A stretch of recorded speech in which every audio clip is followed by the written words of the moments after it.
ఆయనకు వ్యక్తిగతంగా కమెంట్ చేసుడు తప్ప ఇంకో పనేముందే. నోరుంది కదా అని మాట్లాడే డేట్ పడతాడు. పని వేయాలా, బాధ్యతాయుత పొజిషన్లు ఉన్న వాళ్ళు మాటలు తక్కువ వేయాలి, పని ఎక్కువ వేయాలి.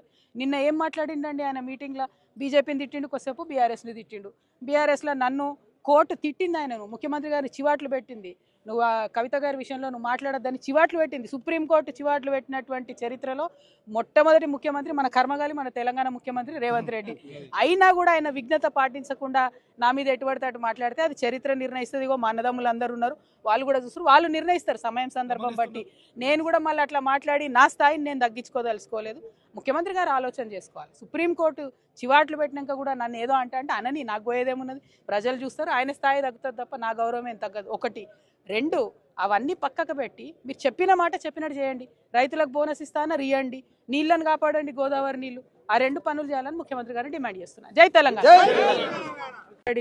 ఇక నోరుంది కదా అని గంపగయ్యాల లెక్క ఒర్రుడు తప్పితే అందులో విషయం ఏం లేదు. అయితే ఇవాళ రైతన్నలకు, తెలంగాణ వ్యాప్తంగా ఉన్న రైతన్నలకు తెలవడానికి నేను ఒక విషయం చెప్పదలుచుకున్నా. ఎప్పుడైతే ఆంధ్రప్రదేశ్ ముఖ్యమంత్రి చంద్రబాబు నాయుడు గారు, రేవంత్ రెడ్డి గారు ఆ ఇద్దరు కూడా ప్రజాభవన్లో మీటింగ్ పెట్టుకున్నారో, ఆ తర్వాత ఇమ్మీడియట్గా పోయి చంద్రబాబు నాయుడు గారు నేను గోదావరి నుంచి నీళ్లు తీసుకొని బంకచెర్ల నుంచి తీసుకుపోతానని ఆయన ప్రకటించిండు.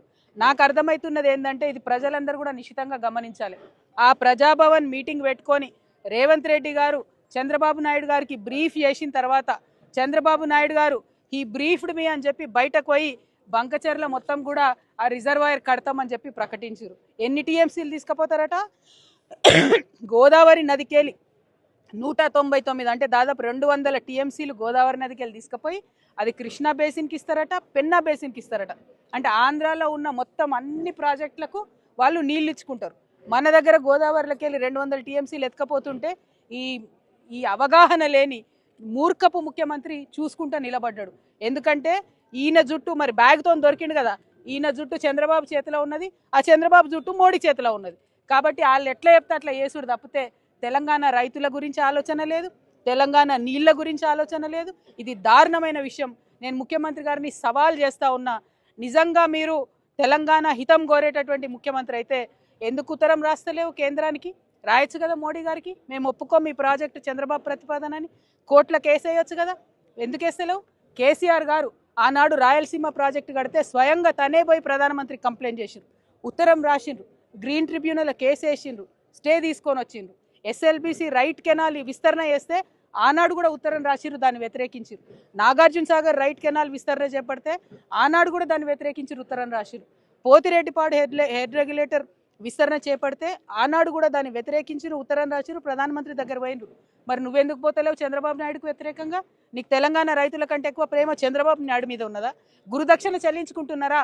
మా తెలంగాణ రైతుల ఉసురు తీసి, మా కృష్ణా గోదావరి జలాల్లో వాటాను తీసి చంద్రబాబు నాయుడుకు మీరు గురుదక్షిణ చెల్లించుకుంటున్నారా అని ఇవాళ రేవంత్ రెడ్డి గారిని నేను ప్రశ్నిస్తూ ఉన్నాను. మీరు కనుక చిత్తశుద్ధి ఉంటే, తెలంగాణ ముఖ్యమంత్రి మీరు నిజంగా ఈ రైతుల మంచిని కోరుకుంటే ఇమీడియట్గా కేంద్ర ప్రభుత్వానికి లెటర్ రాయాలి. ఆ 200 టీఎంసీల నీళ్లు తీసుకుపోవడానికి ఒప్పుకోము. ఎట్ ఎనీ కాస్ట్ తెలంగాణ రైతాంగం అంతా కూడా మీ మీద ఉద్యమం చేస్తుంది. మీ చిత్తశుద్ధిని, మీ నిజాయితీని నిరూపించుకోవాలంటే ఇమీడియట్గా మీరు కేంద్రానికి కంప్లైంట్ చేయండి, అవసరమైతే కోర్టుకు పోండి, ఆ ప్రాజెక్టులను ఆపండి. ఇక్కడ తక్షణ సమస్య మా నిజామాబాద్ పసుపు రైతుల సమస్య. మళ్ళీ ఒకసారి మేము ముఖ్యమంత్రి గారికి హెచ్చరిక చేస్తూ ఉన్నాం, మీకు మేము 1వ తారీఖు మార్చి వరకు సమయం ఇస్తాం, అంటే దాదాపు ఒక వారం ఉన్నది. అంత లోపల మీరు చెప్పినట్టే, మేమేం కొత్తగా అడుగుతలేం, మీరే చెప్పినారు ఎంతకన్నా అమ్ముడు అని పసుపు 12,000 నింపుతాం రైతులకు అన్నారు. ఇవాళ 8,000 అమ్ముడు పోతే 4,000 ఇవ్వండి, 9,000 అమ్ముడు పోయిన రైతుకు 3,000 ఇవ్వండి, 11,000 పసుపు అమ్ముడు పోతే వాళ్ళకు 1,000 యాడ్ చేయండి. ఏం చేస్తారో చేయండి, కానీ 12,000 మనకు రైతులకు వర్కౌట్ అయ్యేటట్టుగా బోనస్ ప్రకటించాలని డిమాండ్ చేస్తున్నాం. లేదంటే మాత్రం మార్చి 1వ తారీఖు నాడు పెద్ద ఎత్తున భారీగా కలెక్టరేట్ ముంగట రైతులందరం కూడా కలిసి మరి ధర్నా చేస్తామని చెప్పి తెలియజేస్తా ఉన్నాను. రైతులను ఆదుకోవాలని కూడా ప్రభుత్వాన్ని డిమాండ్ చేస్తున్నాను. Thank you. జై తెలంగాణ, జై తెలంగాణ. రైతు లేనిదే